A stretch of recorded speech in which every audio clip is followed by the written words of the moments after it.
nous souhaitons que ce ne soit pas un accord comme tout autre accord. Ces accords, il y en a 4, dont l'accord cadre, l'accord central et celui de Miski, auquel se réfèrent les autres, doit impérativement entrer en action. Il l'a déjà été. Il commence à être exécuté. Et je pense que les deux parties, c'est-à-dire les signataires et le gouvernement, sous nos auspices, la médiature, les deux parties doivent faire en sorte que ces accords entrent dans l'histoire. Parce que ce que nous sommes en train de rechercher, c'est la paix dans le Tibesti. C'est bon que le Tibesti revienne au Tchad, parce que les enfants du Tibesti sont des Tchadiens à part entière. Ils doivent donc revenir sous le giron national, répondre aux lois et règlements du Tchad, et l'État en retour, puisqu'on attend son retour sur le territoire du Tibesti, l'État en retour doit s'assumer, doit assumer sa présence indispensable, importante, déterminante dans la région du Tibesti.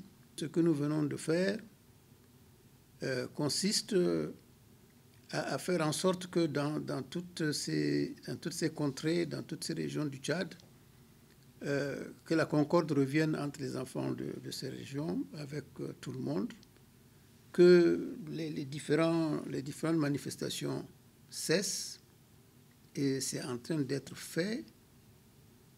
Comme vous le savez, depuis 48 heures environ, les barrières sont en train d'être levées les unes après les autres. Il n'y en a pas des dizaines. Hein.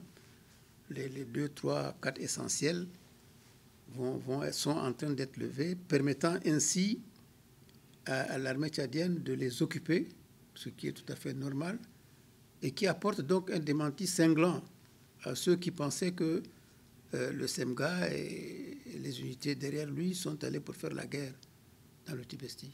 Il n'y a pas de guerre, il n'y en aura pas, parce qu'il n'y a pas de motif de guerre. Le retour de l'État va entraîner tout le développement économique et social de la région.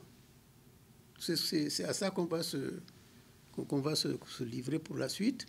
L'État va très rapidement revenir pour que les services essentiels soient là, pour que surtout la sécurité, et c'est ce qu'il demande aussi, que la sécurité revienne dans la région et que l'État se prépare à s'assumer entièrement en matière d'infrastructure.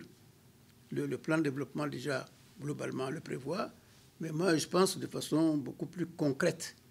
Vous avez des zones qui sont encore minées, qu'il faut déminer, et l'accord le dit, qu'on va procéder au déminage. Vous avez des problèmes fondamentaux, essentiels, vitaux pour la région, c'est l'eau. Donc, on va faire en sorte que l'État amène de l'eau aux populations. Les questions adjacentes, ce sont les questions d'investissement pour les routes, pour permettre aux populations de circuler librement, que le commerce interrégional reprenne, que les relations avec les autres pays voisins reprennent de façon tout à fait officielle et qu'on y ait accès aussi librement. Donc ça, je pense, c'est l'une des obligations de l'État.